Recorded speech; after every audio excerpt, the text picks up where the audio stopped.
پہلا سلاطین 21واں باب۔ ان باتوں کے بعد ایسا ہوا کہ جزریلی نبوت کے پاس جزریل میں ایک تاکستان تھا جو سامریا کے بادشاہ اخیب کے محل سے لگا ہوا تھا۔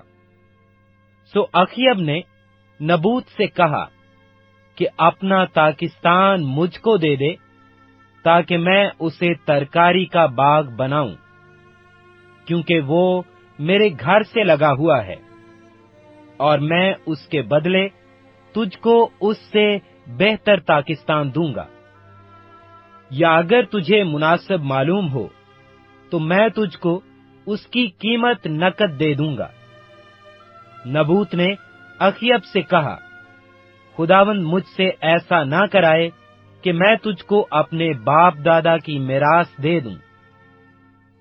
اور اخیب اس بات کے سبب سے جو جزریلی نبوت نے اس سے کہی اداس اور ناخوش ہو کر اپنے گھر میں آیا، کیونکہ اس نے کہا تھا میں تجھ کو اپنے باپ دادا کی میراث نہیں دوں گا۔ سو اس نے اپنے بستر پر لیٹ کر اپنا منہ پھیر لیا اور کھانا چھوڑ دیا۔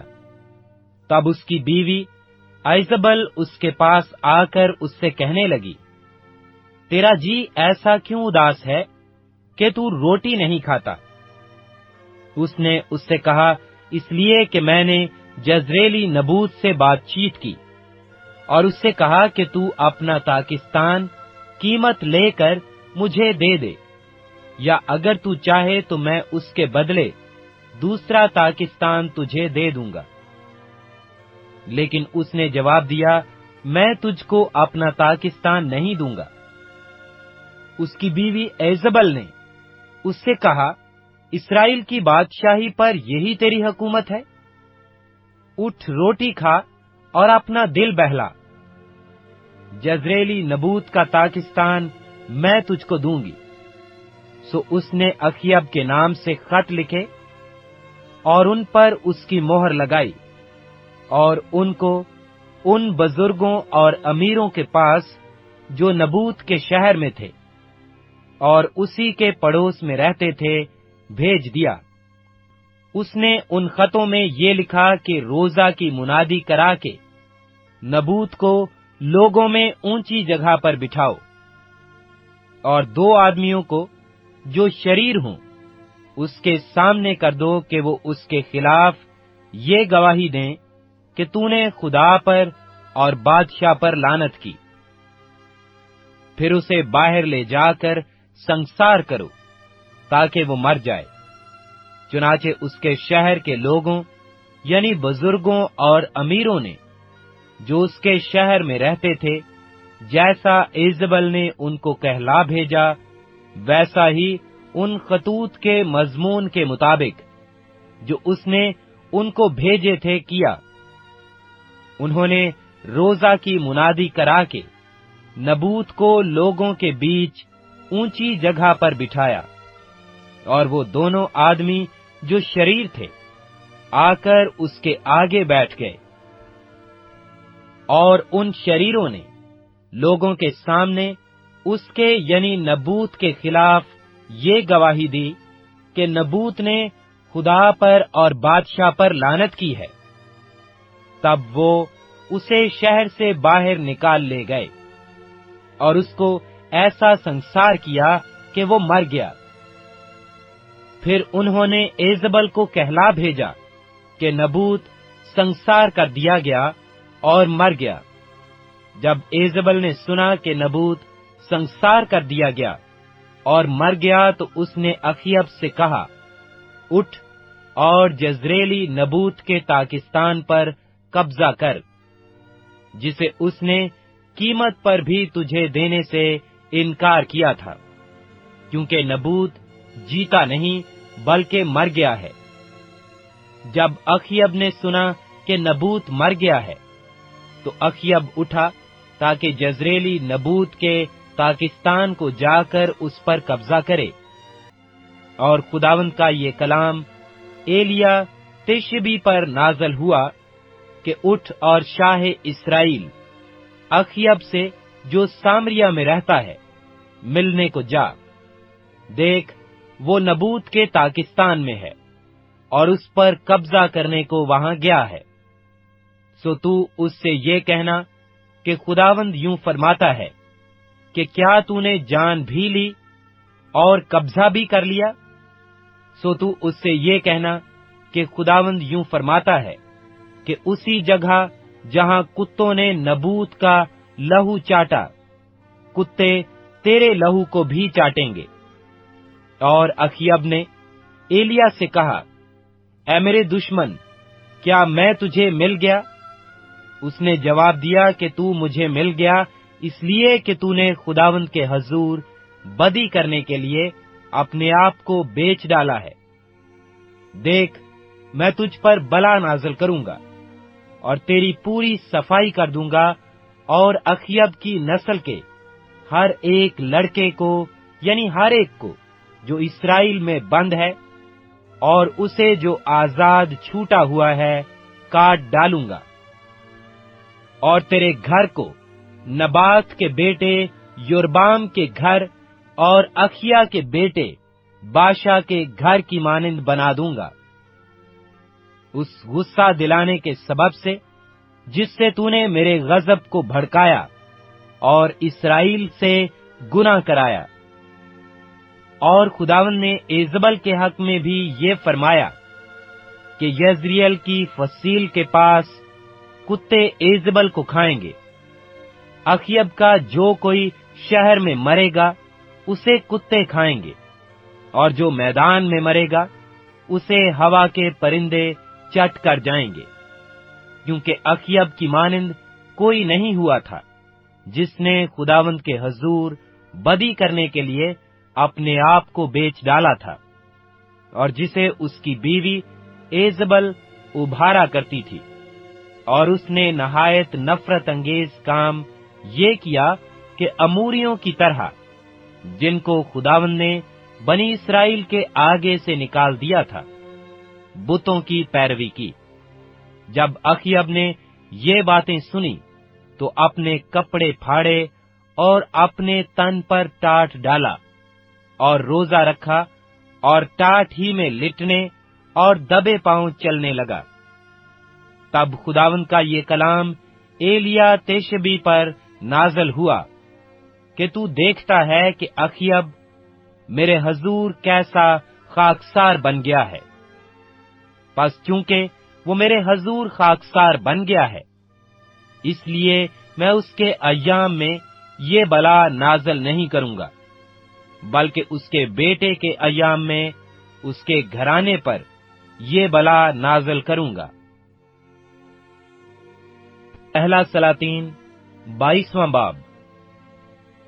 اور 3 برس وہ ایسے ہی رہے، اور اسرائیل اور ارام کے درمیان لڑائی نہ ہوئی۔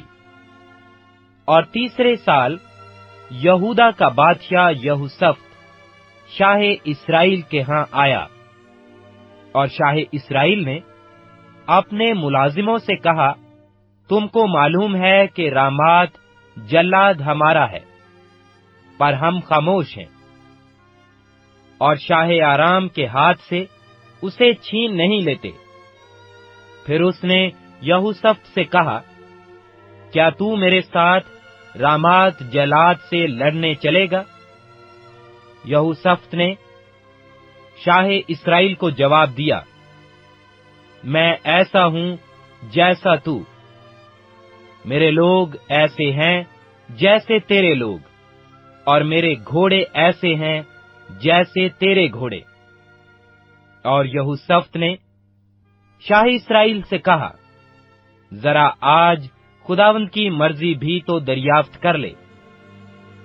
تب شاہ اسرائیل نے نبیوں کو، جو قریب 400 آدمی تھے، اکٹھا کیا اور ان سے پوچھا، میں رامات جلاد سے لڑنے جاؤں یا باز رہوں؟ انہوں نے کہا، جا، کیونکہ خداوند اسے بادشاہ کے قبضہ میں کر دے گا۔ لیکن یہوشافط نے کہا، کیا ان کو چھوڑ کر یہاں خداوند کا کوئی نبی نہیں ہے تاکہ ہم اس سے پوچھیں؟ شاہ اسرائیل نے یہوشافط سے کہا کہ ایک شخص ایملا کا بیٹا مکایا ہے تو صحیح، جس کے ذریعہ سے ہم خداوند سے پوچھ سکتے ہیں، لیکن مجھے اس سے نفرت ہے، کیونکہ وہ میرے حق میں نیکی کی نہیں بلکہ بدی کی پیشن گوئی کرتا ہے۔ یہوشافط نے کہا، بادشاہ ایسا نہ کہے۔ تب شاہ اسرائیل نے ایک سردار کو بلا کر کہا کہ ایملا کے بیٹے مکایا کو جلد لے آ۔ اس وقت شاہ اسرائیل اور شاہ یہودا یہوشافط سامریا کے پھاٹک کے سامنے ایک کھلی جگہ میں اپنے اپنے تخت پر شاہانہ لباس پہنے ہوئے بیٹھے تھے، اور سب نبی ان کے حضور پیشن گوئی کر رہے تھے۔ اور کنانا کے بیٹے صدقیہ نے اپنے لیے لوہے کے سینگ بنائے اور کہا، خداوند یوں فرماتا ہے کہ تو ان سے ارامیوں کو مارے گا جب تک وہ نابود نہ ہو جائیں۔ اور سب نبیوں نے یہی پیشن گوئی کی اور کہا کہ رامات جلاد پر چڑھائی کر اور کامیاب ہو، کیونکہ خداوند اسے بادشاہ کے قبضہ میں کر دے گا۔ اور اس کاسب نے جو مکایا کو بلانے گیا تھا اس سے کہا، دیکھ، سب نبی ایک زبان ہو کر بادشاہ کو خوشخبری دے رہے ہیں، سو ذرا تیری بات بھی ان کی بات کی طرح ہو، اور تو خوشخبری ہی دینا۔ مکایا نے کہا، خداوند کی حیات کی قسم، جو کچھ خداوند مجھے فرمائے میں وہی کہوں گا۔ سو جب وہ بادشاہ کے پاس آیا تو بادشاہ نے اس سے کہا، مکایا، ہم رامات جلاد سے لڑنے جائیں یا رہنے دیں؟ اس نے جواب دیا، جا اور کامیاب ہو، کیونکہ خداوند اسے بادشاہ کے قبضہ میں کر دے گا۔ بادشاہ نے اس سے کہا، میں کتنی مرتبہ تجھے قسم دے کر کہوں کہ تو خداوند کے نام سے حق کے سوا اور کچھ مجھ کو نہ بتائے۔ تب اس نے کہا، میں نے سارے اسرائیل کو ان بھیڑوں کی مانند جن کا چوپان نہ ہو پہاڑوں پر پراگندہ دیکھا، اور خداوند نے فرمایا کہ ان کا کوئی مالک نہیں، سو وہ اپنے اپنے گھر سلامت لوٹ جائیں۔ تب شاہ اسرائیل نے یہوشافط سے کہا، کیا میں نے تجھ کو بتایا نہیں تھا کہ یہ میرے حق میں نیکی کی نہیں بلکہ بدی کی پیشن گوئی کرے گا؟ تب اس نے کہا، اچھا تو خداوند کے سخن کو سن لے۔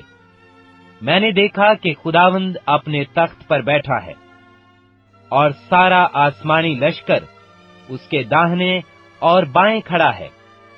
اور خداوند نے فرمایا، کون اخیب کو بہکائے گا تاکہ وہ چڑھائی کرے اور رامات جلاد میں کھیت آئے؟ تب کسی نے کچھ کہا اور کسی نے کچھ، لیکن ایک روح نکل کر خداوند کے سامنے کھڑی ہوئی اور کہا، میں اسے بہکاؤں گی۔ خداوند نے اس سے پوچھا، کس طرح؟ اس نے کہا، میں جا کر اس کے سب نبیوں کے منہ میں جھوٹ بولنے والی روح بن جاؤں گی۔ اس نے کہا، تو اسے بہکا دے گی اور غالب بھی ہوگی۔ روانہ ہو جا اور ایسا ہی کر۔ سو دیکھ، خداوند نے تیرے ان سب نبیوں کے منہ میں جھوٹ بولنے والی روح ڈالی ہے، اور خداوند نے تیرے حق میں بدی کا حکم دیا ہے۔ تب کنانا کا بیٹا صدقیہ نزدیک آیا اور اس نے مکایا کے گال پر تھپڑ مار کر کہا، خداوند کی روح تجھ سے بات کرنے کو کس راہ سے ہو کر مجھ میں سے گئی؟ مکایا نے کہا، یہ تو اسی دن دیکھ لے گا جب تو اندر کی ایک کوٹھڑی میں گھسے گا تاکہ چھپ جائے۔ اور شاہ اسرائیل نے کہا، مکایا کو لے کر اس کے شہر نازم امون اور یواس شہزادہ کے پاس لوٹا لے جاؤ، اور کہنا بادشاہ یوں فرماتا ہے کہ اس شخص کو قید خانہ میں ڈال دو، اور اسے مصیبت کی روٹی کھلانا اور مصیبت کا پانی پلانا، جب تک میں سلامت نہ آؤں۔ تب میکایا نے کہا، اگر تو سلامت واپس آ جائے تو خداوند نے میری معرفت کلام ہی نہیں کیا۔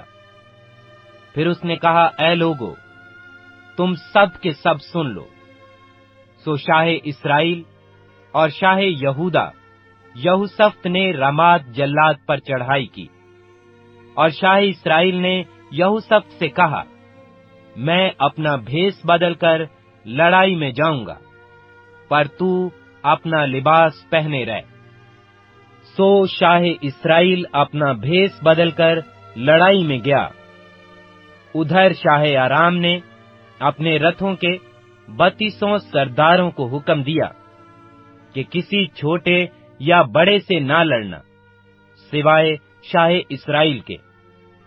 سو جب رتھوں کے سرداروں نے یہوشافط کو دیکھا تو کہا کہ ضرور شاہ اسرائیل یہی ہے، اور وہ اس سے لڑنے کو مڑے۔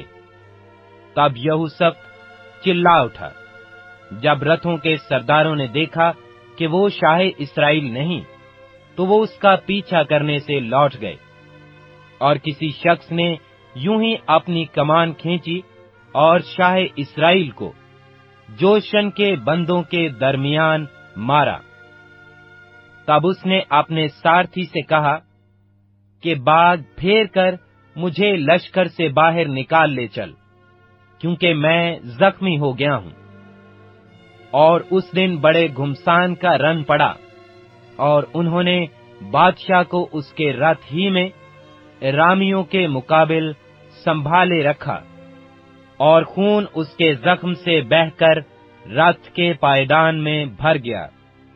اور آفتاب غروب ہوتے ہوئے لشکر میں یہ پکار ہو گئی کہ ہر ایک آدمی اپنے شہر اور ہر ایک آدمی اپنے ملک کو جائے۔ سو بادشاہ مر گیا اور وہ سامریا میں پہنچایا گیا، اور انہوں نے بادشاہ کو سامریا میں دفن کیا، اور اس رتھ کو سامریا کے تالاب میں دھویا۔ کسبیاں یہیں غسل کرتی تھیں، اور خداوند کے کلام کے مطابق جو اس نے فرمایا تھا، کتوں نے اس کا خون چاٹا۔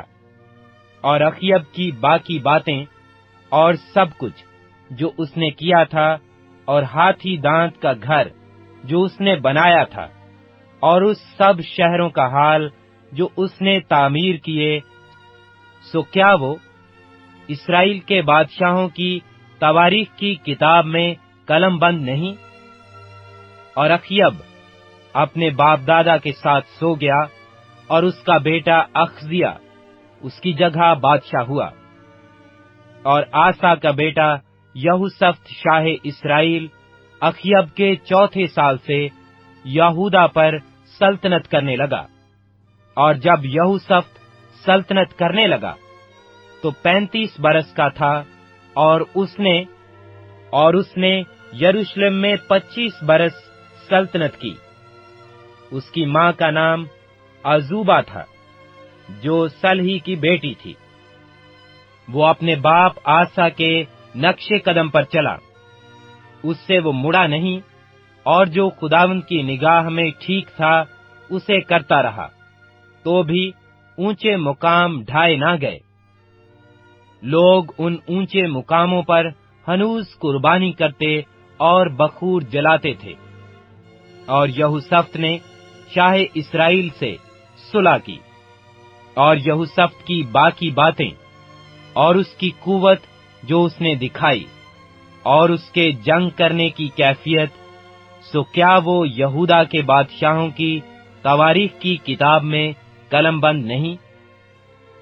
اور اس نے باقی لوتھیوں کو جو اس کے باپ آسا کے عہد میں رہ گئے تھے ملک سے خارج کر دیا، اور ادوم میں کوئی بادشاہ نہ تھا بلکہ ایک نائب حکومت کرتا تھا۔